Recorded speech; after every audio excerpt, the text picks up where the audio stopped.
भारद्वाज साहब मंगलाचरण करेंगे। करता एक मिनट।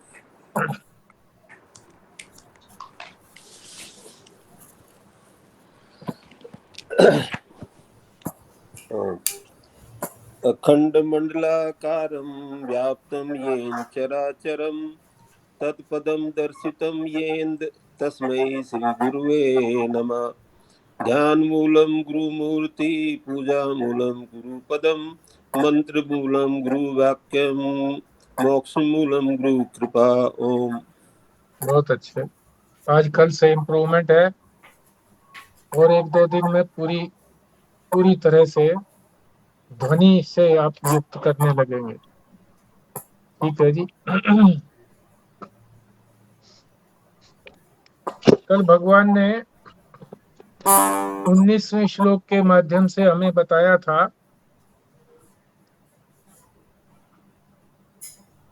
कि गुणों से अतिरिक्त जो 3 गुण हैं, सत्वगुण, रजोगुण, तमोगुण, उससे अतिरिक्त, उससे अलग कोई भी करने वाला नहीं है।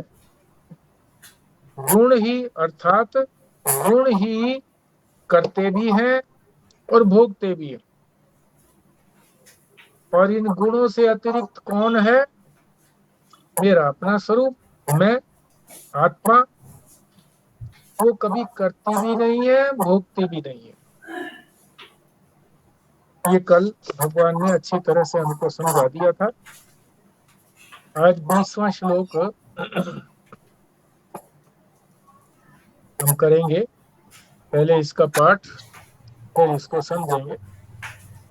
गुणान एतान अतीत्य त्रीन द्रेहि देह समुद्भवान जन्म मृत्यु जरा दुखे विमुक्त है अमृतम अश्नुते।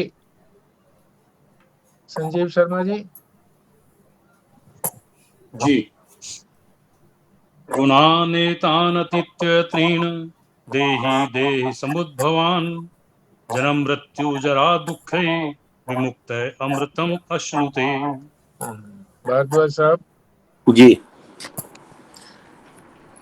गुणान एतान अतीत्य तीन देहि देह समुद्वान जन्म मृत्यु जरा दुखे विमुक्त अमृतम अश्नुते। स्वस्तिका जी। जी। गुणानेतानीतीत्य त्रीन् देहि देह समुद्धवान् जन्म मृत्यु जरा दुःखै विमुक्तो अमृत अश्नुते। बल्ला जी। जी। गुणान एतान अतीत्य त्रीन् देहि देह समुद्रवान जन्म मृत्यु जरा दुखे विमुक्तः अमृतम अश्नुते। विमला जी।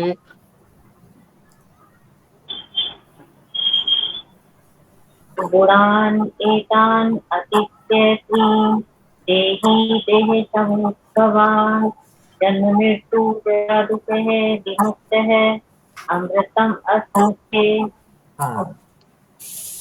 खुराना जी।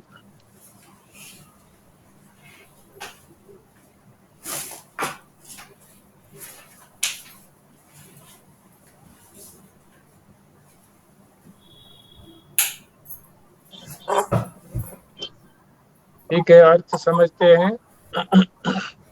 गुणान, गुणान का मतलब तीनों गुण, बहुवचन हो गया। किसके हैं वो तीनों गुण? प्रकृति के, आत्मा के गुण नहीं है।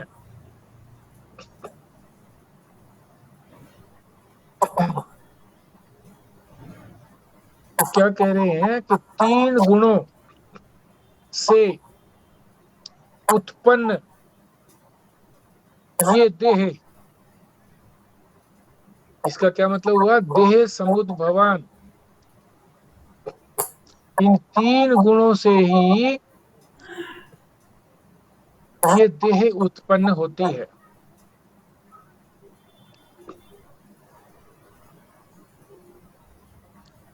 तीन गुणों से उत्पन्न इस देह से परे। अतीत्य का मतलब होता है परे। क्या है? देही, जो इस देह में रहने वाला है। आत्मा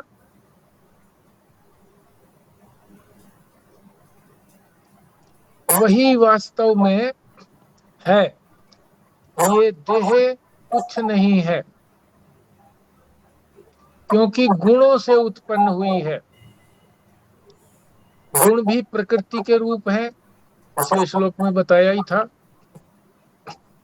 कि गुण ही जो है वो इस शरीर का भी रूप धारण कर लेते, मन बुद्धि का भी उनका रूप धारण करके वही सब कुछ करते हैं और भोगते भी वही है। आत्मा ना कुछ करता है ना भोगता है। इसी तरह से देही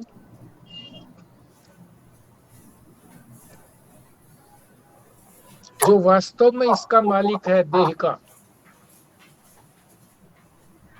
गुणों का भी मालिक है वो, मगर वो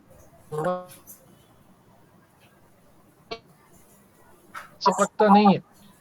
तीन का मतलब तीन, तीनों गुणों से अतीत।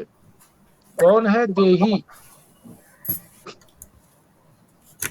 जिससे ये देह उत्पन्न हुई है।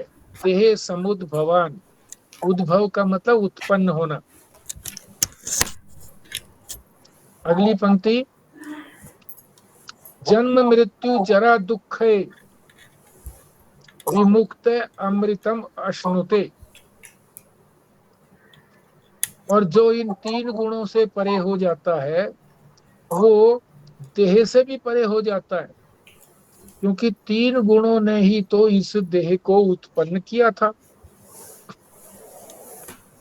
फिर उसका ना जन्म होता है, न मृत्यु होती है, न जरा, जरा माने बुढ़ापा, न बुढ़ापा आता है, न दुख आता है। इन सब से मुक्त हो जाता है। जन्म से भी मुक्त, मृत्यु से भी मुक्त, जरा बुढ़ापे से भी मुक्त, दुख से भी मुक्त। और क्या प्राप्ति होती है? अश्नुते का मतलब प्राप्त होना, अमृत तत्व की प्राप्ति होती है। ये इसका भावार्थ है। अब इसको और अच्छी तरह से विस्तार से समझते हैं। एतान गुणान, इन गुणों और गुणों के कार्य। आपको पता ही है गुणों का कार्य क्या है। शरीर, और शरीर में दोनों शरीर, सूक्ष्म शरीर भी, स्थूल शरीर, और फिर स्थूल शरीर में इंद्रियां, दोनों इंद्रियां, कर्मेंद्रियां, ज्ञानेंद्रियां, प्राण भी लगा लो। सूक्ष्म शरीर के अंदर प्राण भी सूक्ष्म है। प्राण भी किसी को दिखते नहीं है। आप कहेंगे जी प्राण आते जाते, हम रुई आगे लगा लें तो हमको पता लग जाता है कि प्राण चल रहा है। नाक के आगे लगा लें तो रुई के वो जो धागे से है पतले पतले वो हिलते हैं। ये स्थूल प्राण है, सूक्ष्म नहीं है। ये वायु है, प्राण नहीं है। प्राण तो सूक्ष्म है। जैसे हमारी ज्ञानेंद्रियां सूक्ष्म है, ये जो आंख कान नाक जिह्वा और चमड़ी जो हमको दिख रही है, ये ज्ञानेंद्रियां नहीं है, ये सूक्ष्म है। ये तो इनके रहने के स्थान है। इसी तरह से जो कर्म इंद्रियां हमारे हाथ पैर वाणी उपस्थ और गुदा, ये दिखते हैं हमको, परंतु ये तो उनके रहने के स्थान है, स्थूल हैं, वो तो दिखते नहीं। इसी तरह से प्राण भी दिखते नहीं है, सूक्ष्म है। ये भी सूक्ष्म शरीर का ही भाग है। प्राण भी 5 प्राण, प्राण, उदान, समान, अपान, व्यान, ये 5 प्राण है।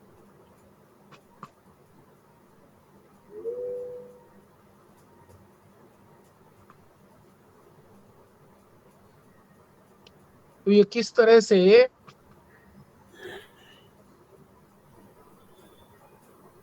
पहले क्या प्रक्रिया होती है, तमोगुण अगर है तो पहले तमोगुण को दबाना पड़ेगा। किससे? रजोगुण से। और रजोगुण है यानी रजोगुण में पहुंच गए तो फिर उसके बाद सत्व गुण से दबाना पड़ेगा उसको, तब हम सत्व गुण में पहुंचेंगे। कोई ये सोचे कि मैं तमोगुण से सीधा सत्व गुण में पहुंच जाऊं तो ये संभव नहीं है बात। अपने से नीचे वाले को दबा करके जब ऊपर जाएगा, अपने बराबर लाएगा, फिर उसको दबा करके जो ऊपर वाला है फिर उसको अपने बराबर लाएगा, तब सत्व गुण बनेगा।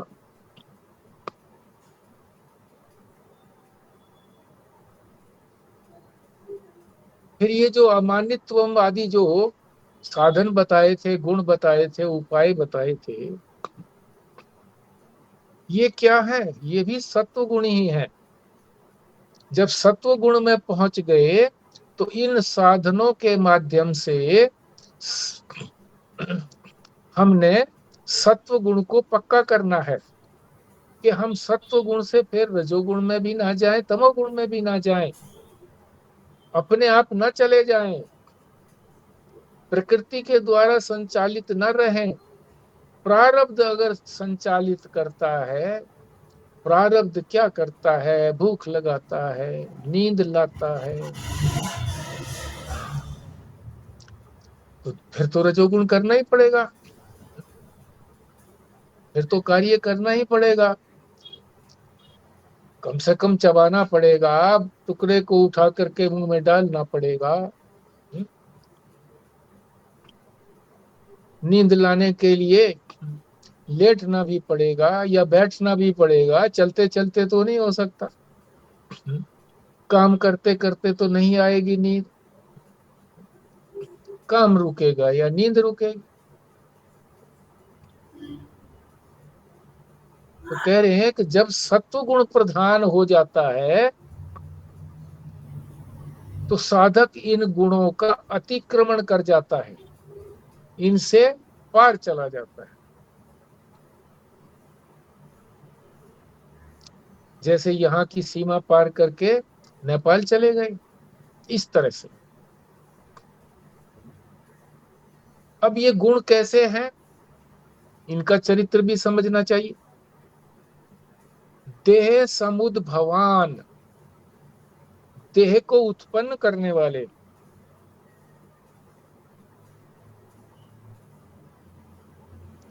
ये समझा ही था पीछे हमने। देह से उत्पन्न करने वाले का क्या मतलब हो गया?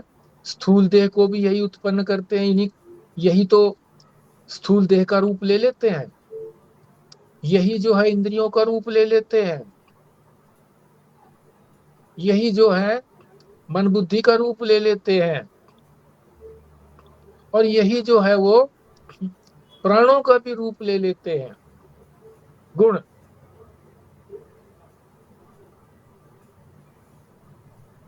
शरीर के अंदर ये सारे ही तो मिलाए जाएंगे, प्राण के बिना तो शरीर भी नहीं है। इसलिए कहा है कि गुण ही इस शरीर के प्रति कारण है। कारण किसको कहते हैं? जिसमें से निकले होते हैं।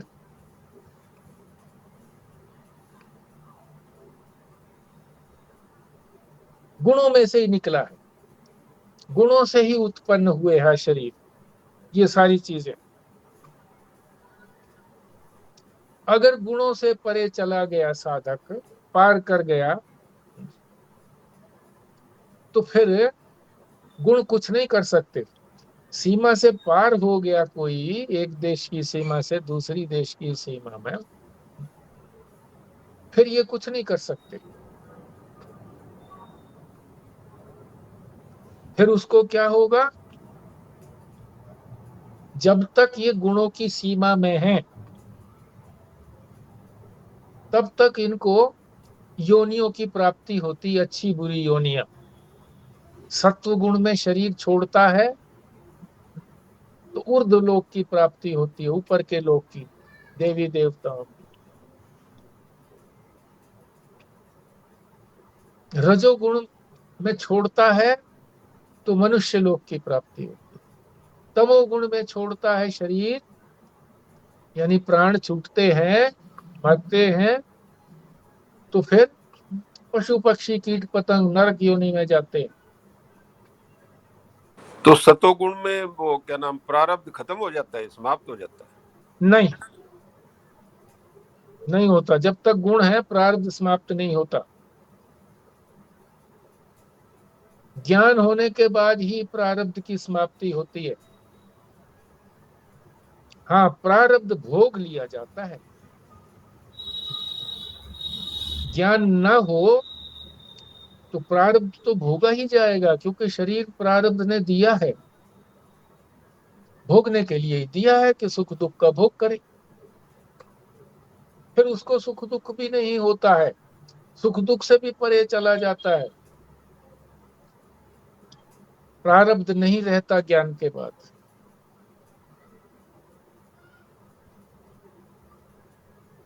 तो विभिन्न योनियों में जन्म होता है, और जब गुणों से पार चले गए तो फिर क्या हुआ, जन्मांतर की प्राप्ति नहीं होती है। जन्मांतर का मतलब अगला जन्म नहीं होता है।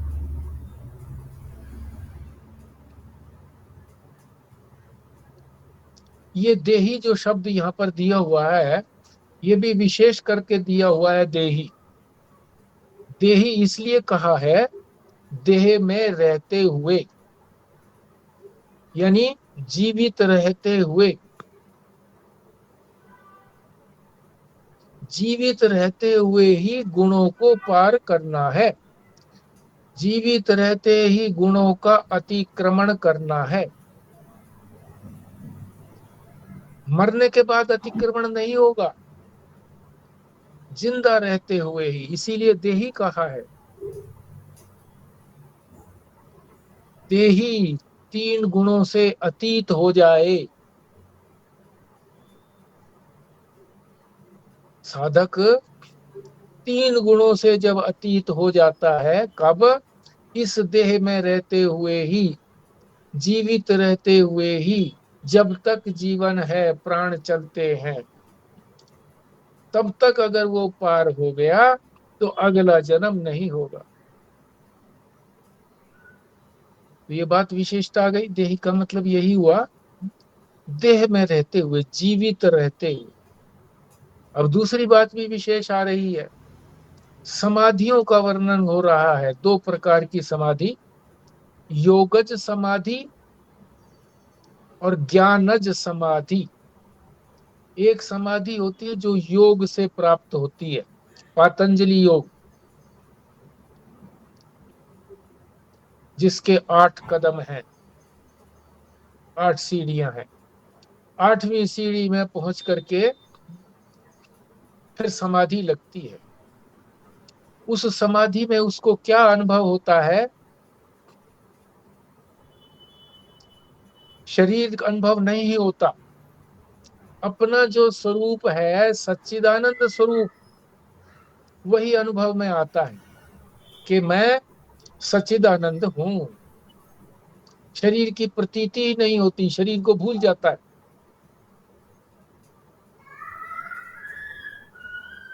ये बात स्वामी स्वयं प्रकाश जी ने में एक साधक से कही थी। एक साधक ने जब ये पूछा कि जी मेरी तो समाधि लगती है, क्या ये मैंने जो प्राप्त करना था वो मुझे प्राप्त हो गया क्या? तो स्वामी जी ने यही पूछा कि शरीर का भान रहता है क्या? तो उन्होंने खुद ही बता दिया था कि मुझे जी कोई शरीर का भान नहीं रहता। और किसी संसार का भान नहीं रहता, मुझे यही रहता कि मैं तो सच्चित आनंद रूप हूं। तो स्वामी जी ने कहा नहीं, शरीर का भान रहना चाहिए। क्यों? फिर उन्होंने बताया कि जब तुम उठते हो, क्या तुम्हारी वही स्थिति रहती है कि मैं सच्चिदानंद हूं? बोले जी नहीं। तो बोली ये तुम्हारी योग से लगी हुई समाधि है, ज्ञानज समाधि नहीं है। ज्ञानज समाधि में क्या होता है कि जब वो समाधि लगी होती है, लग जाती है, अपने सच्चिदानंद रूप का पता लग जाता है, तो देह की भी प्रतीति होती है कि देह भी है। तो ये मत समझना कि देह को सच्चा मान रहा है वो ज्ञान की समाधि में। प्रतीत हो रही है। कैसी हो रही है? मिथ्या प्रतीत हो रही है।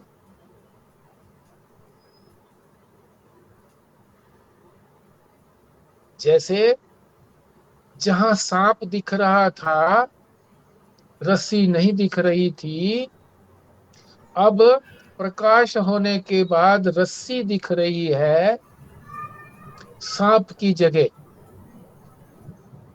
रस्सी दिख रही है, पर क्या मालूम हो रहा है कि सांप था ही नहीं।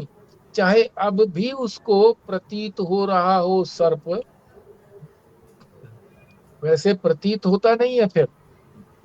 पर जरा सा असावधान हुआ और सांप दिखने लगा। तो यहाँ कह रहे हैं कि फिर देह की प्रतीति तो होती है,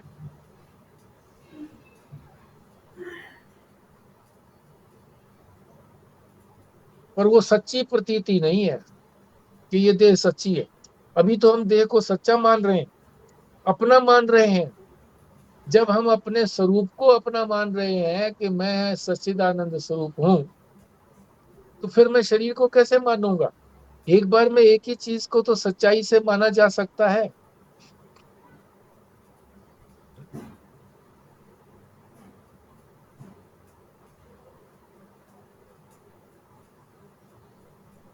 समाधि जो ज्ञान की समाधि है, उसमें ज्ञान होने के बाद जब समाधि होती है,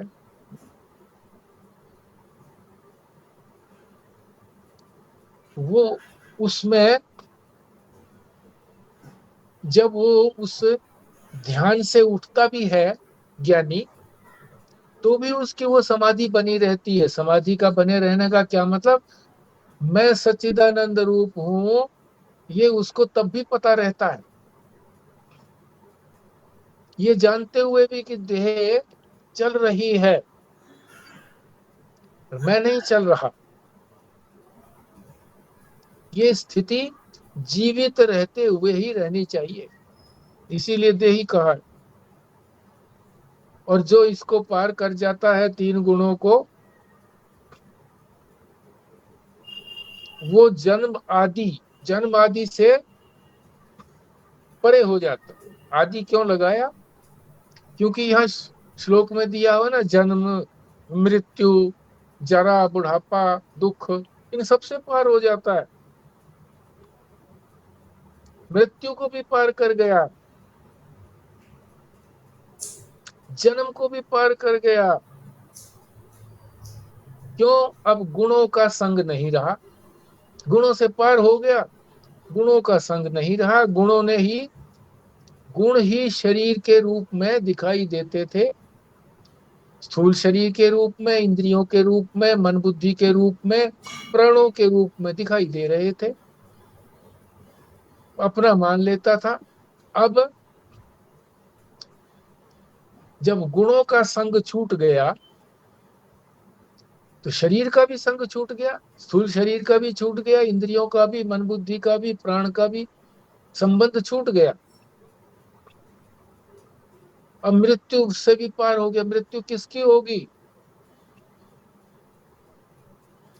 शरीर की होगी, होती रहे। अब इसमें एक शंका उठाते हैं महाराज जी, उठाते हैं चाहे शंकराचार्य जी उठाते हो। अब पैदा हो गए हैं पर एक बार तो मरना ही पड़ेगा ना, उसके बाद चाहे जन्म ना हो।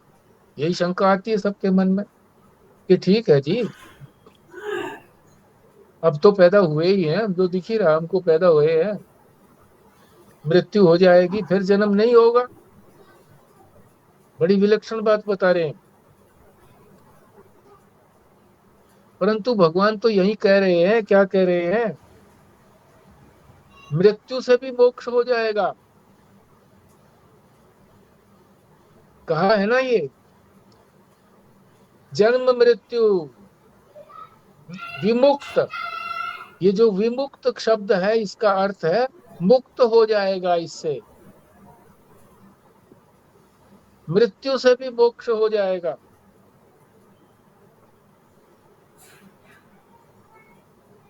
मृत्यु भी नहीं होगी।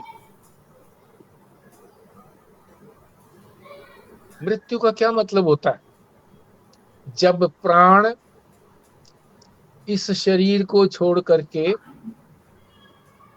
दूसरे शरीर में जाकर के प्रवेश कर लेते हैं, और प्राणों के साथ इंद्रियां भी, मन बुद्धि भी, वो सब जाकर के वहां प्राण के साथ साथ चले जाते हैं दूसरे शरीर।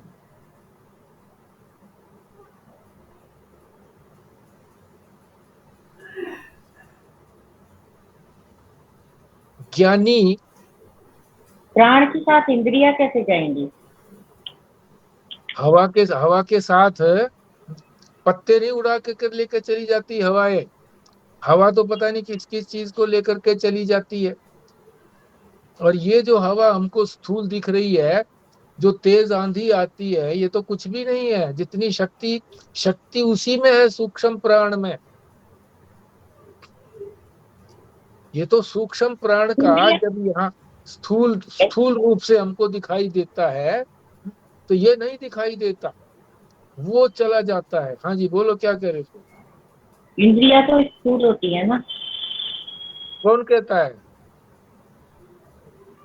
बहुत बार बताया है कि जो कुछ हमको ये दिखती है ना, आंख का नाक आदि, ये तो उनके रहने के स्थान है।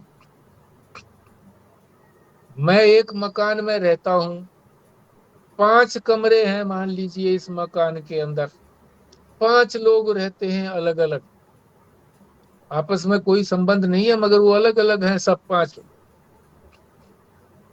अब वो पांचों जो हैं अलग अलग कमरों में रहते हैं। कमरे मान लीजिए उन्होंने छोड़ दिए, कमरों के साथ थोड़ी चिपके पड़े हैं वो तो कमरों से अलग अलग है ना। इसी तरह से ये रहने के स्थान है, वो तो नहीं है ना। जो उनके रहने का कमरा है, हम जानते हैं ना कि ये कमरा है। हम जाकर के ये तो नहीं कहते, कमरे को ही पकड़ करके नाम लेकर के तो नहीं बोलते उसका, जिसको हम जानते हैं। कमरे के अंदर जा करके उसको पकड़ते हैं जो उस कमरे में रह रहा है। तो इंद्रियां तो सूक्ष्म है, इंद्रियां पकड़ में नहीं आती, पकड़ में तो मकान ही आता है। ठीक समझ गए? हाँ, समझ आ। तो प्राण शरीर को छोड़ देता है तब मृत्यु होती है। कहते हैं ना प्राण पखेरु उड़ गए जी, आम भाषा में बोलते हैं प्राण पखेरु उड़ गए। और जो ज्ञानी है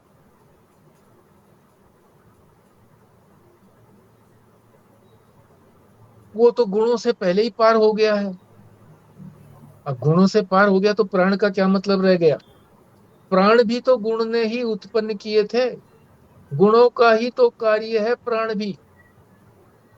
गुणों ने ही, 3 गुणों ने ही शरीर को भी उत्पन्न किया, इंद्रियों को भी उत्पन्न किया, मन बुद्धि को भी उत्पन्न किया, प्राण को भी उत्पन्न किया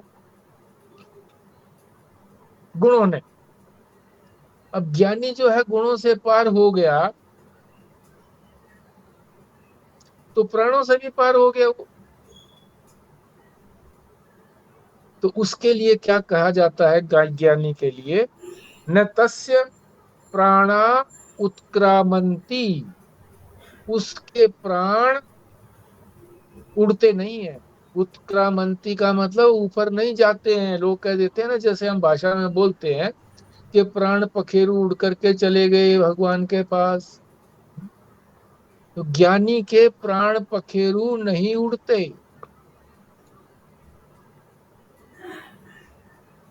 कहीं जाते नहीं उसके प्राण। क्या होता है, जब ज्ञान हो गया, ज्ञान होने के बाद भी हम देखते हैं कि ज्ञानी तो तब अभी भी है, अभी भी बैठा हुआ है, अभी भी सारे कार्य हो रहे हैं, पर वो उन सारे कार्यों से अलग है, शरीर से भी अलग है। ये तो बात ठीक हो गई, मगर अभी सांस क्यों चल रहे हैं? शरीर क्यों बना हुआ है? इंद्रियां मन बुद्धि क्यों बनी हुई है? तो कह रहे हैं प्रारब्ध के कारण।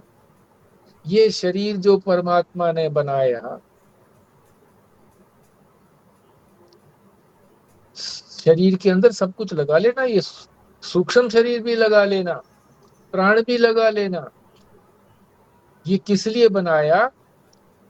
भोग करने के लिए, कि जो तुम्हारे पूर्व जन्म में कर्म थे और जो वो भोगने के लिए तैयार हो गए थे, पक गए थे, कि अब इनको भोगना जरूरी है।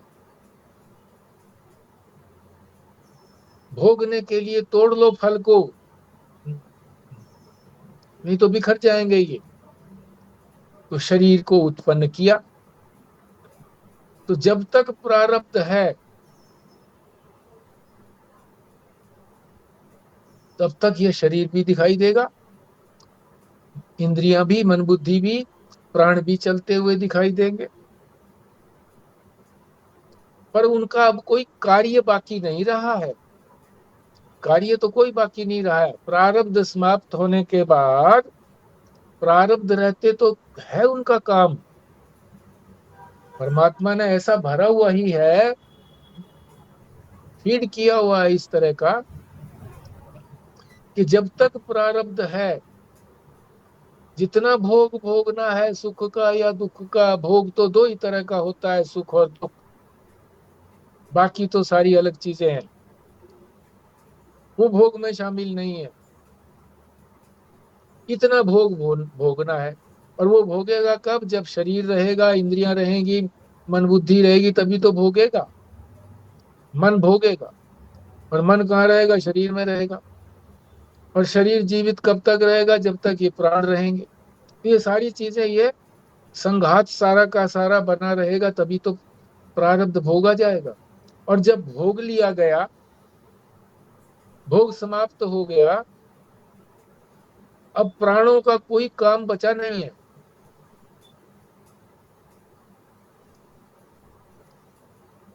अब शरीर का भी कोई काम बचा नहीं है, इंद्रियों का भी कोई काम बचा नहीं है।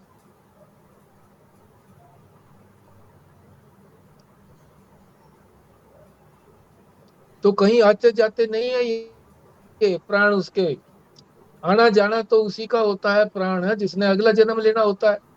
ज्ञानी का अगला जन्म है ही नहीं। प्राण चले गए तो लौकिक भाषा में कहते हैं जैसे बिजली चली गई। बिजली कहीं जाती आती थोड़ा ही है कि भाई अब चली गई है, ट्रांसफार्मर में चली गई है, अब वहां से लानी पड़ेगी। नहीं, बिजली आना बंद हो गया, बस इतने मात्र से ही हम कह देते हैं बिजली चली गई। इसी तरह से प्रारब्ध खत्म हो जाने पर प्राण को चलाने वाली कोई चीज रही नहीं। प्राणों को कौन चलाता था? प्रारब्ध। इसीलिए प्रारब्ध को कौन चलाता था? भगवान की आज्ञा थी कि इतने भोग भोग लेगा सुख और दुख के, तो ये प्राण निकलेंगे। अब सुख और दुख का भोग हो गया, प्रारब्ध समाप्त हो गया, तो प्रारब्ध चला रहा था उसको।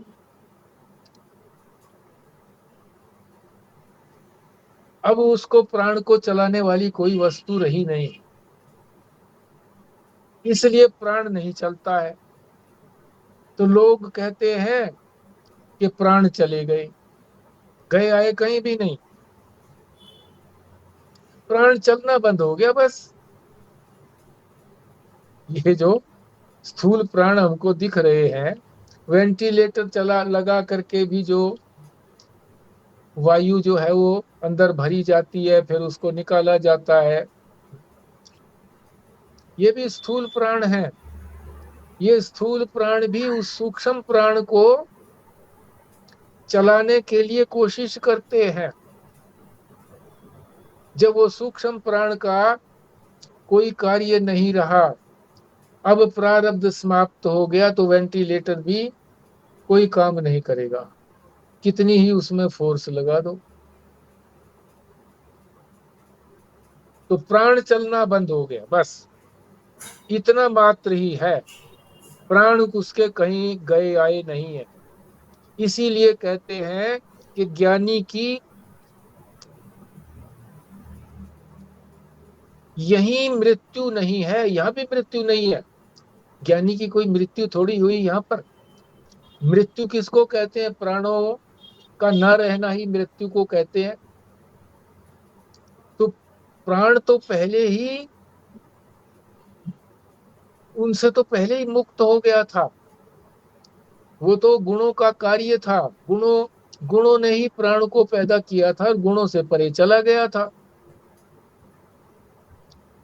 तो उसकी मृत्यु थोड़ी हुई। मृत्यु तो हमारे जैसे लोगों की होती है, जो शरीर को भी अपना अभी मैं माने हुए हैं।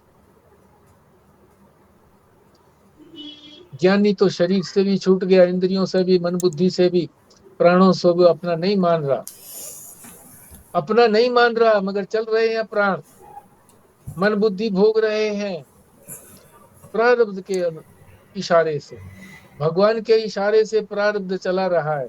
प्रारब्ध समाप्त हो गया, प्राण चलना बंद हो गया। उस वक्त थोड़ी कहेंगे कि ज्ञानी मर गया। ज्ञानी तो पहले ही जीते जी मरने वाली जो बात कहते हैं, उसका तात्पर्य यही तो है कि जीने से पहले ही मर गया। मर गया का मतलब वो इन सब से अलग हो गया, तीन गुणों से अलग हो गया, प्राण से अलग हो गया, शरीर से अलग हो गया, इंद्रियों से अलग हो गया, मन बुद्धि से अलग हो गया। जीते हुए ही यहीं पर ही मृत्यु को खत्म कर देता। उसकी मृत्यु नहीं हुई। मृत्यु तो उसकी होती है जो इस शरीर के साथ चिपका पड़ा, उसी की तो मृत्यु होगी। जीते हुए ही दृढ़ता से, मजबूती से हम अपनी आत्मा में स्थित हो गए। प्रत्येक आत्मा जो हमारे निकटतम है, मैं रूप से जो हमारी आत्मा है, जिसको हम मैं मान रहे हैं, शुद्ध रूप से मैं मान रहे हैं। अभी तो शुद्ध रूप से नहीं मान रहे, अभी तो मिले जुले रूप से मान रहे हैं, मगर जो शुद्ध है आत्मा, उसको प्रत्येक आत्मा बोलते हैं। निकटतम है हमारे, उसमें स्थित हो जाता है ज्ञानी, तब मोक्ष में स्थित हो जाता है, मुक्ति हो गई।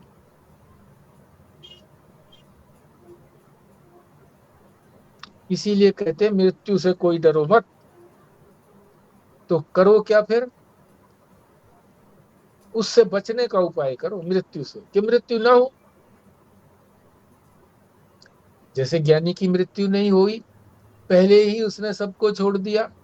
जिसकी मृत्यु होनी थी उनको पहले से ही छोड़ दिया, तो अब उसकी मृत्यु थोड़ी हुई। अगर डरते हो मृत्यु से, तो बचने का तरीका क्या है? डरने से तो छूटेगी नहीं मृत्यु। उपाय सोचना पड़ेगा। क्या उपाय है? जिसने जन्म नहीं लिया उसको मृत्यु नहीं मार सकती। अजन्मा बनना पड़ेगा। अजन्मा, कि मेरा जन्म ही नहीं हुआ।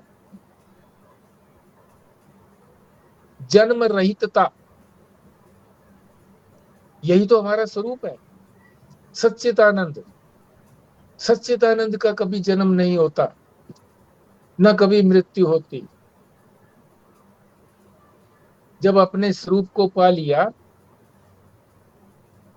तो अजन्मा भाव हो गया हमारा। अजन्म, अजन्मा वाले हो गए, जन्म ही नहीं हुआ हमारा। तो जिसका ऐसा भाव हो जाता है कि मेरा जन्म ही नहीं हुआ, वही मृत्यु से बचता है।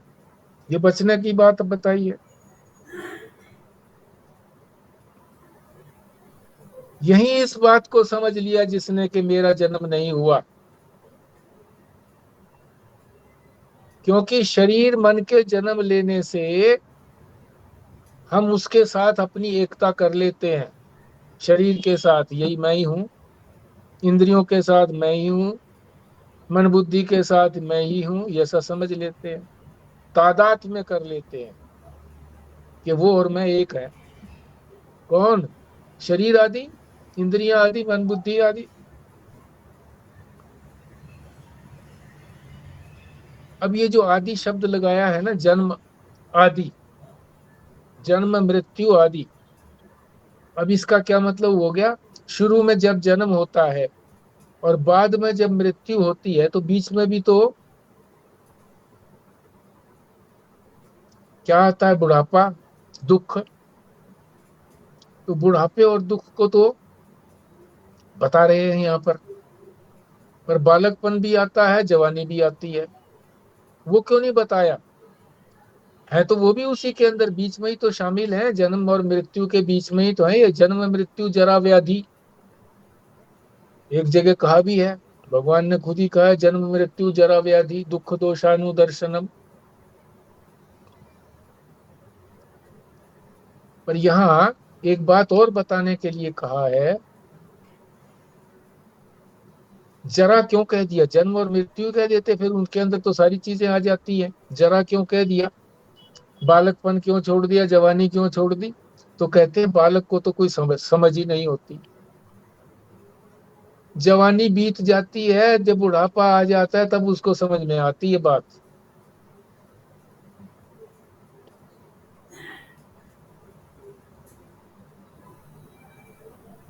आत्मज्ञान होते होते बुढ़ापा हो जाता है, तब समझ में आती है। बुढ़ापा होते होते समझ आती है, और फिर जब समझ में आ गई तो फिर वो कोशिश करता है, तो इस जन्म में बात बन जाती है। अगर भगीरथ प्रयत्न करता है तो, और नहीं करता तो अगले जन्म में हो जाएगा। मैं, फिर क्या होता है कि मैं बूढ़ा नहीं हूं, ये भाव हो जाता है। बूढ़ा क्या है? शरीर बूढ़ा है, मैं थोड़ी बूढ़ा हूं।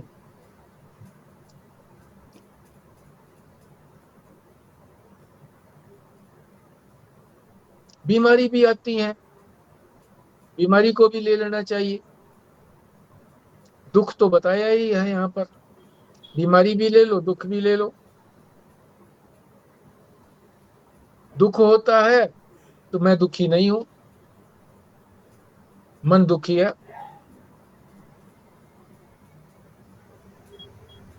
ऐसा भी नहीं है कि अब मुझे दुख नहीं होता, पहले होता था, ऐसा नहीं कह रहे यहाँ पर। अब दुखी नहीं हूं ऐसा नहीं, बल्कि मुझे दुख कभी हुआ ही नहीं, ये बोध हो जाता है। जब ये पता लग गया कि मैं इस शरीर से, इंद्रियों से, मन बुद्धि से, प्राण से अलग ही हूं, तो ये पता लगना जो है, कोई चाहे पता अब लगा हो, मगर जान तो गया ना इस बात को कि उस समय भी मैं अलग था। जिस समय मैं नहीं जानता था कि मैं अलग, इनसे अलग नहीं हूं, उस समय भी अलग नहीं था। जैसे है रस्सी, दिख गया सांप, रोशनी जलाई, पता लगा कि वो सांप नहीं है, रस्सी है। तो क्या उस समय में सांप था और अब रस्सी हो गया? नहीं। क्या सांप ही रस्सी बन गया? नहीं बना। क्या सांप जो है वो तो भाग करके चला गया और रस्सी रह गई? अरे एक क्षण की ही तो बात है।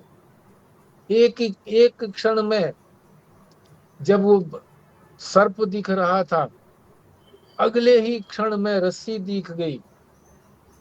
तो इसका क्या मतलब, उस समय भी रस्सी ही थी। इसी तरह से ज्ञानी को कभी ये अनुभव नहीं होता कि मैं कभी अज्ञानी था,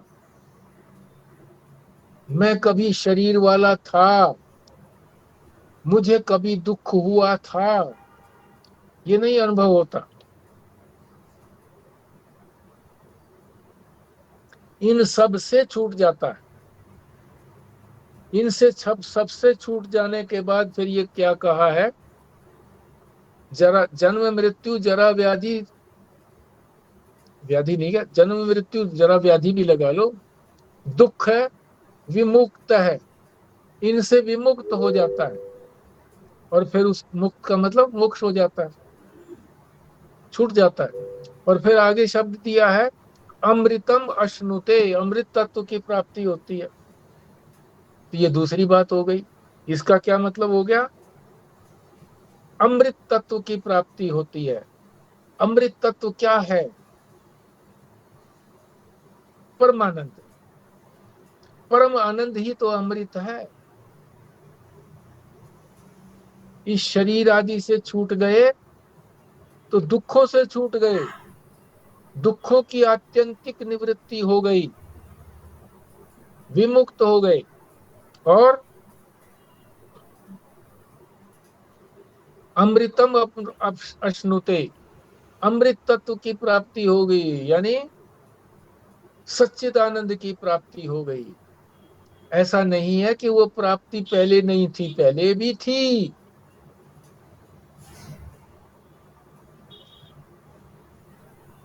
पर हमें समझ नहीं थी, ज्ञान नहीं था। तो अमृत तत्व से तात्पर्य क्या हुआ?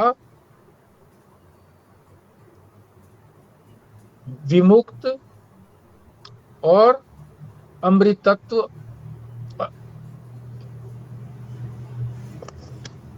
अश्नुते, इन दोनों का क्या तात्पर्य हुआ?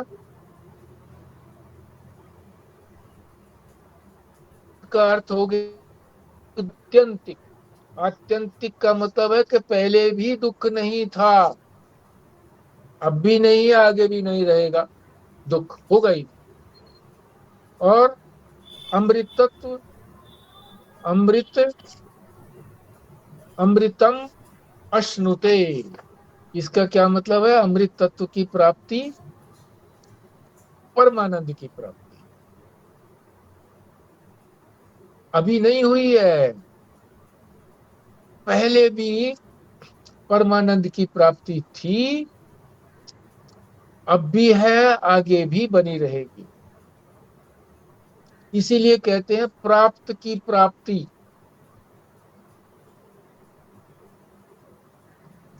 और जो अब खोया हुआ लगता है, मुक्त हुआ लगता है जिससे, शरीर आदि से, वो पहले भी मुक्त हुआ था। मुक्त की ही मुक्ति होती है, मुक्त की ही मुक्ति होती है, और अमृत की ही, परमानंद की, प्राप्त परमानंद की ही प्राप्ति होती है। प्राप्त की प्राप्ति, और जिसको हम पहले ही मुक्त थे, मुक्त की ही मुक्ति, प्राप्त की ही प्राप्ति। क्या विलक्षण बात है वेदांत की। मर मर मिटने को मन करता है ऐसी ऐसी बात सुन करके।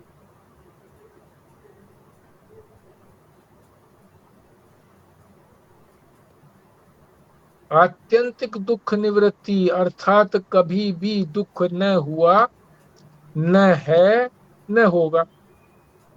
और आनंद रूप की प्राप्ति अर्थात आनंद रूप ही था, आनंद रूप ही हूं, आनंद रूप ही रहूंगा।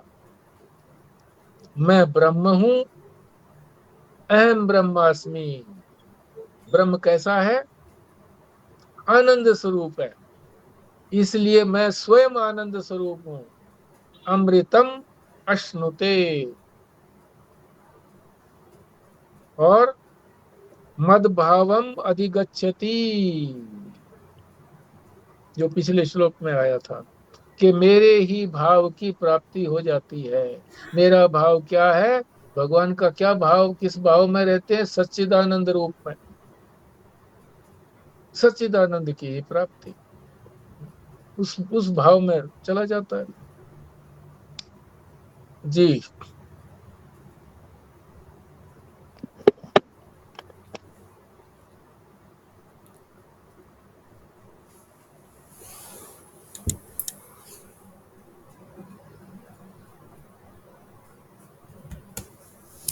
हाँ, इसमें मुक्त भी कह सकते थे, विमुक्त क्यों कहा? विशेष रूप से मुक्ति।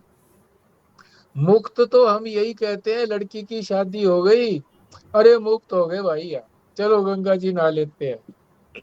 फिर कोई ना कोई काम आ पड़ा। बढ़िया नौकरी लग गई लड़के की, लड़की की, अरे भैया मुक्त हो गया भैया। बंधन था ना, उसके साथ बंधा हुआ था।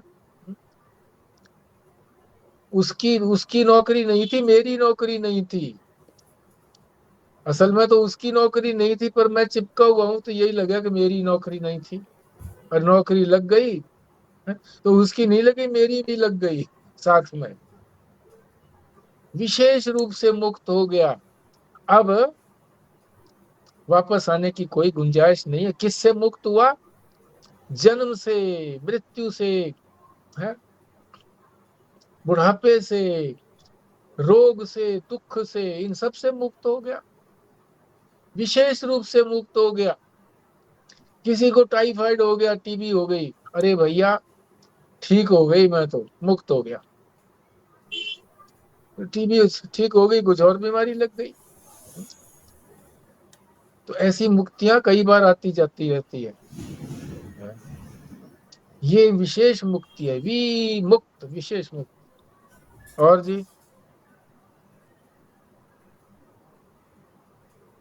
कि प्रारब्ध समाप्त होने के बाद आगे प्राणों का कोई कार्य नहीं बचा, यानी जन्म मृत्यु के बंधन से छुटकारा मिल गया, मोक्ष की प्राप्ति हो गई। बिल्कुल, हाँ। अब कोई भी काम बचा नहीं है।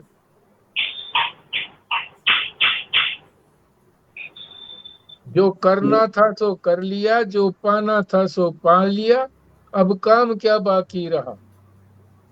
ये भाई साहब गाया करते थे भजन इसको।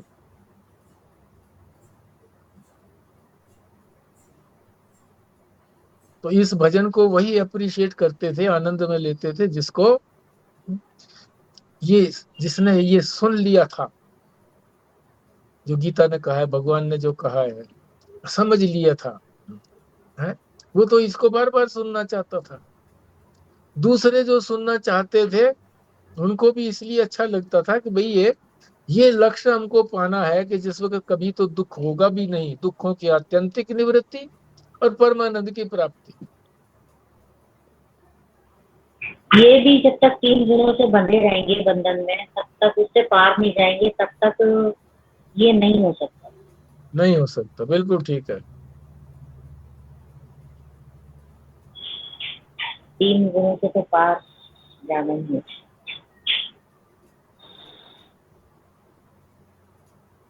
अब भी पार हैं हम 3 गुणों से, पर अभी जो है हम इस बात को जानते नहीं। जानने के लिए सब कुछ प्रयत्न करना है। अमानित्वम आदि जो उपाय बताए हैं वो करने हैं। और जो भी कुछ बताया है, विवेक भी बताया, वैराग्य भी बताया, सब कुछ बताया। लेकिन अपने आप की पूरा दिन की चेकिंग करते हैं या रात की, तो कुछ ना कुछ चाहे माइनर सा ही हो, कुछ ना कुछ गड़बड़ मिलती ही मिलती है, चाहे बहुत ज्यादा मिले, चाहे 50%, चाहे 60%, कुछ ना कुछ हो ही जाता है ऐसा कि पूरा 100% दिन निकलता ही नहीं है। कैसे निकलेगा जी? 100% क्या, अगर 10% भी निकल जाए तो भी बहुत है। पर हम उस बात को समझ नहीं पाते कि जहाँ 90% हम समझ रहे हैं कि खुशी खुशी है, वो भी कोई 90% भी खुशी नहीं है, उसमें भी जी, कहीं ना कहीं कांटा लगा पड़ा है। जितना समझ में आता है उतना तो कोशिश है ही, बाकी अब पता नहीं है कहाँ गलतियां हो जाती हैं। एक और बहुत बात, गलतियां दिख भी जाती हैं, कमियां दिख जाती है बहुत। जब तक हम इन चीजों से नहीं छूटेंगे तब तक हम कैसे पूर्णातीत होंगे।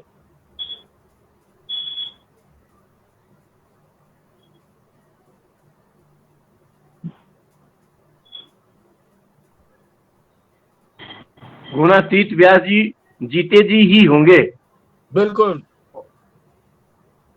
और ये जो कहा है जीवत मरिए भव जल तरिए, वो ये गुणातीत होना है जी। हाँ बिल्कुल, यही बात है, यही बात। तो समाधि में आदमी जीवित मनुष्य जीवित मर जाता है जी। समाधि भी जैसे दो प्रकार की बताई ना जी, एक तो है योग की समाधि,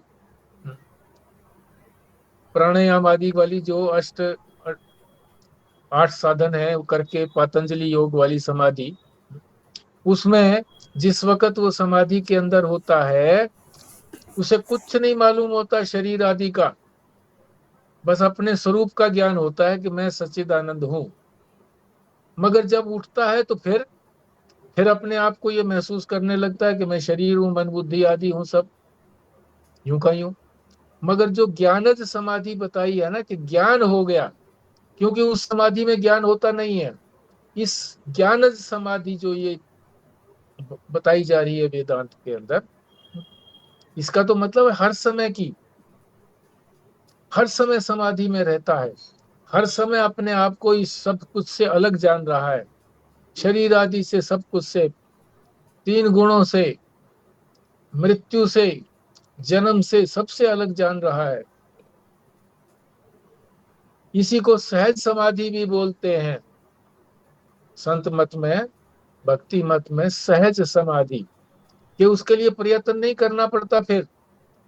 और जो योगज समाधि है, योग वाली, उसमें तो प्रयत्न पूर्वक समाधि में जाना पड़ता है। फिर उठ गए, फिर संसार में आए, फिर मन हुआ कि संसार में तो बेचैन हो गए, फिर समाधि में जाते हैं, फिर प्रयत्न करके जाते हैं। और ये सहज समाधि हर समय रहती है, इसमें प्रयत्न नहीं करना पड़ता कुछ भी।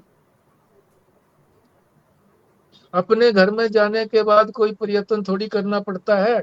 दूसरे के घर में जाओ तो पहले सूचना देनी पड़ती है, फिर जाते हैं, और फिर ये भी होता है कि भाई यहाँ कितने दिन रहेंगे हम, ये बताना पड़ता है, या पूछते हैं लोग, हैं? फिर आना पड़ता है। अपने घर में तो मौज है। ये जो आप कह रहे हैं योग वाली समाधि, ये जो मरण आसन कराते हैं, लेट जाओ और अब सुन हो गया मेरे पैर नीचे टांगों तक, फिर उसके बाद घर तक, शरीर तक, क्या ये वही है? हाँ, एक प्रक्रिया है, ये एक प्रक्रिया है कि भाई शरीर से अलग हो जाना, फिर धीरे धीरे प्राणों से भी, प्राण भी बहुत धीरे धीरे चलने लगते हैं। तो उसमें आदमी फिर खुशी अनुभव करता है, आनंद अनुभव करता है,